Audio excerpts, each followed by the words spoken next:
Bonjour à tous et bienvenue dans cette nouvelle vidéo. Aujourd'hui on va revenir sur ce vélo. Rappelez-vous, on avait fait le switch entre le Scott et ce Aurum. Il est temps maintenant de revenir sur mon expérience. J'en ai appris un peu plus sur le vélo, j'ai pu engranger les kilomètres. Cette vidéo va être divisée en deux parties. Une partie où je suis à l'arrêt, on parle du vélo, de ses caractéristiques techniques.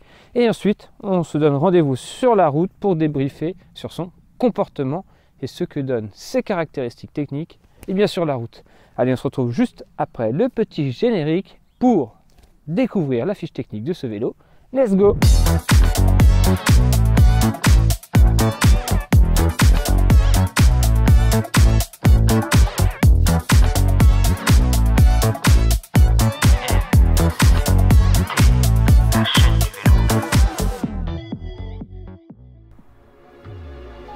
Avant de parler de ce Magma, c'est le nom du modèle, revenons d'abord sur la marque Aurum. La marque Aurum, c'est la marque avec deux fondateurs qui sont hyper connus. Deux anciens professionnels du peloton, d'un côté Alberto Contador et de l'autre son ami Ivan Basso. Ils se sont donné un objectif en créant cette marque, de créer le vélo qu'ils ont toujours voulu avoir lorsqu'ils couraient. On a ici le résultat de leur collaboration, le premier résultat, parce qu'il est dit qu'il y en aura d'autres dans le futur, c'est le Magma.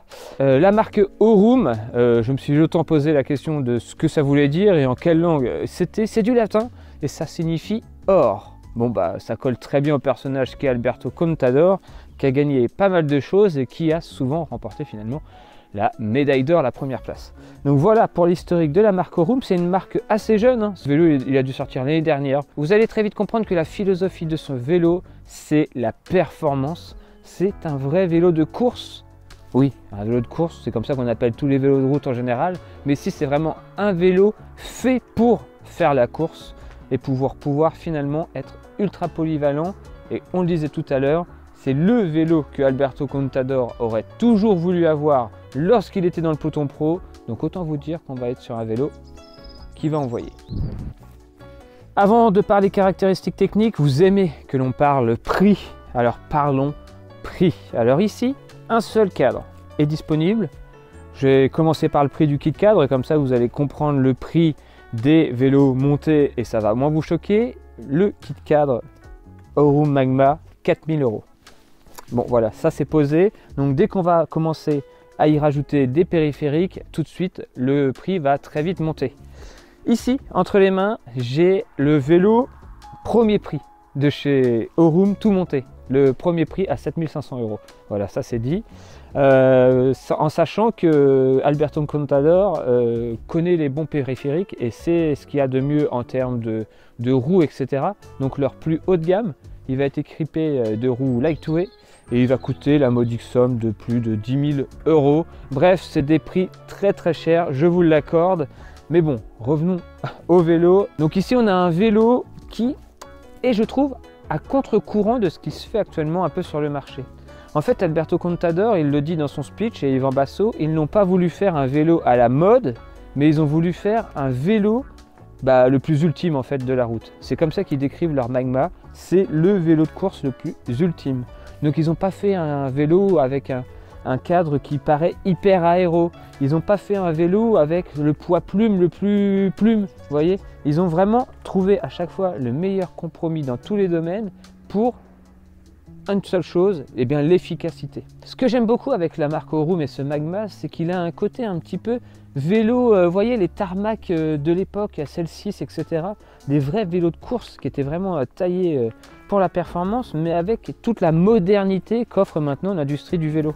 On retrouve alors un vélo qui a fait le choix de, par exemple, ne pas être tout en intégré. On n'a pas un combo cintre intégré et les câbles tout intégrés. On a un compromis. On a là les câbles qui passent sur le devant du vélo et qui viennent rentrer directement sur l'avant du vélo. Donc les câbles sont apparents, ce qui signifie maintenance simplifiée, mais on a quand même un côté un petit peu intégré et vélo qui semble être sans câble. Vous voyez, ça c'est le premier compromis. Après, au niveau du poids, on peut parler du poids du cadre. Ici, je suis en taille 54 et le vélo est annoncé pour un peu plus de 800 grammes, 850 grammes. Donc on est loin du vélo le plus léger. En fait, ce vélo, je le disais tout à l'heure, c'est un excellent compromis entre aéro et confort. Et on retrouve des choses qu'on retrouve de moins en moins sur les vélos d'aujourd'hui. comme par exemple hop, cette tige de selle ronde. Et oui, Alberto et Yvan Basso ont décidé de garder une tige de selle ronde parce qu'on le connaît, ses propriétés pour être beaucoup plus flex et offrir un confort beaucoup plus grand. On profite d'un moulage EPS, donc ça c'est des technologies très modernes qui consistent, si vous ne le savez pas, en fait de mettre à l'intérieur du cadre lorsqu'il est modelé, émoulé et chauffé, et bien une sorte de chambre à air, une grosse vessie qui est gonflée et qui vient alors totalement lisser les parois en carbone à l'intérieur et qui évite toute trace d'impureté et surtout de surpoids. Je ne vais pas revenir point par point sur les périphériques qu'équipe ce vélo car finalement le Aurum Magma c'est avant tout un kit cadre. Donc vous pourrez l'équiper de la façon que vous voulez. D'ailleurs sur le site internet Aurum vous pouvez avoir jusqu'à 3-4 montages différents. Donc que ce soit des périphériques Ritchey comme ici on a. Après on a des périphériques Envy pour la deuxième version. En gros et la troisième version on a des périphériques Lightway. Alors c'est vrai que c'est un peu étonnant de voir que l'on passe du Ritchey au Lightway, du Mavic au Zip en passant par Lightway. En général, les marques décident de jouer la carte de la monomarque, par exemple pour les roues. On va avoir sur le plus bas de gamme des DT Suisse Alu par exemple, et on va finir à du DT Suisse Carbone très haut de gamme. Donc ici, ils ont fait le choix à chaque fois, à chaque niveau de prix, de sélectionner le meilleur des équipements disponibles dans pas mal de marques. Et du coup, on se retrouve comme ça avec un medley SRAM, Ritchey, Mavic, qui est super étonnant et qu'on n'a pas du tout l'habitude de voir. De toute façon, quand j'ai reçu le vélo, que je savais qui était derrière, je me suis dit, ouh, je vais me retrouver avec un vélo déjà hyper performant, qui va vraiment être fait pour la performance, et qui va être assez léger et dynamique dans les montées, et qui va surtout être adapté aux montées. Donc ça, on verra tout à l'heure en roulant si c'est le cas ou pas. Mais c'est vrai que le montage que l'on a reçu, avec le petit SRAM Force AXS en 46-33, un pédalier qui va vraiment être prévu pour avoir de la cadence et monter, des petites roues Mavic SLR en 32 de haut seulement, donc encore une fois des roues en carbone légères, performantes et qui sont faites bien, pour monter. Un vélo à l'aspect, je trouve, beaucoup plus montagnard qu'un vélo aéro comme on a l'habitude de le voir. Question géométrie, ce vélo se veut assez compact, c'est un vélo assez court. Ici je suis en taille 54, je tiens à vous le dire directement. Donc taille 54 pour Aurum, c'est destiné à des cyclistes jusqu'à 1,77 m. Ça tombe bien, je fais 1,77 m, ce qui veut dire que je suis dans la tranche haute pour pouvoir utiliser ce vélo. Oui mais voilà, Aurum a décidé de m'envoyer un vélo avec un pivot de fourche coupé à ras. Je ne suis pas le cycliste le plus souple du peloton. D'ailleurs, je ne fais partie d'aucun peloton. Donc cette position, elle va me désavantager clairement. Et pour ce qui est du test en lui-même, vous le verrez, mon avis va être un peu compliqué à donner sur certains points, tels que le confort. Car forcément, lorsque l'on n'est pas souple et qu'on vous impose une position aussi basse, eh bien, le confort en prend un coup. Et du coup, c'est pas forcément la faute au vélo, c'est plus la faute à mon dos et à mon manque de souplesse. Mais bon, ça y jouera forcément un peu dans la balance. La chose que j'aime beaucoup avec ce vélo, c'est les petits détails. On se rend compte que c'est pas un vélo qu'ils ont conçu et puis hop, ils ont pris des pièces à droite à gauche, ils l'ont assemblé et ils l'ont fini. Non, chaque petit cache en plastique a son petit nom Aurum. Vous voyez le petit cache ici au niveau du cintre, c'est estampillé Aurum. Le petit top tube ici, la petite cache de potence, c'est le A de Aurum, ici Aurum. Et ça va même dans le détail de chez détail. Vous voyez, même le serrage de disque ici, ils se sont amusés à marquer Aurum, chose que franchement, on voit très rarement sur un vélo. Et je trouve que ça finit de finir le vélo du coup. Et je trouve ça vraiment très très joli.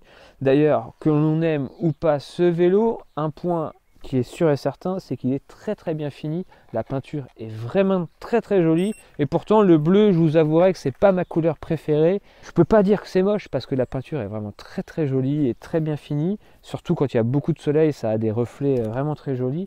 Mais c'est pas forcément la couleur que moi j'aurais choisi. Bon, c'est anecdotique, mais forcément le cadre est homologué UCI. Hein. En même temps, ils n'auraient pas le droit de rouler avec, sinon en équipe pro.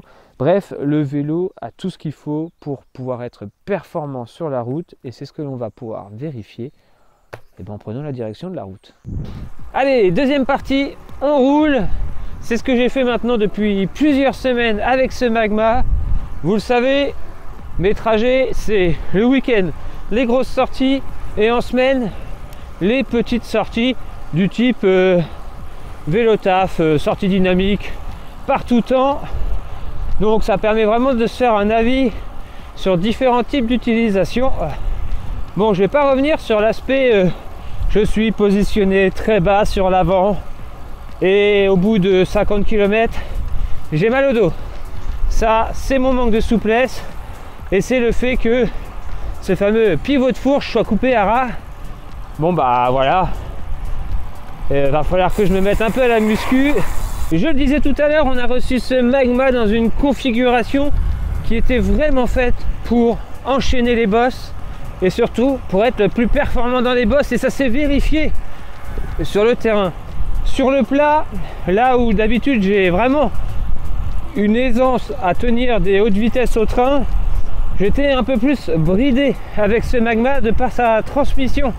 On a ici un grand plateau de 46, alors oui on est en 12 vitesses, mais c'est quand même des développements qui obligent à beaucoup cadencer son rythme de pédalage, et moi dans ces cas-là en général j'ai beaucoup de mal à monter dans les hautes vitesses. Vous l'aurez compris, ce vélo il est capable d'aller très vite, mais il va falloir avoir la bonne transmission en face. Là où vraiment ce vélo m'a surpris, c'est dans les bosses et plus particulièrement dans les relances. C'est une vraie dynamite. Vraiment, vous vous mettez en danseuse dans une bosse et le vélo il repart, mais d'un seul coup, c'est assez fou. Pour vous dire, ça fait maintenant 4 ou 5 ans, même plus que ça, que je fais du vélo, bref. Et la deuxième année où j'ai fait du vélo, j'étais beaucoup plus jeune, très en forme, et je faisais des bons temps dans les montées, et j'ai réussi avec ce vélo à refaire les mêmes temps.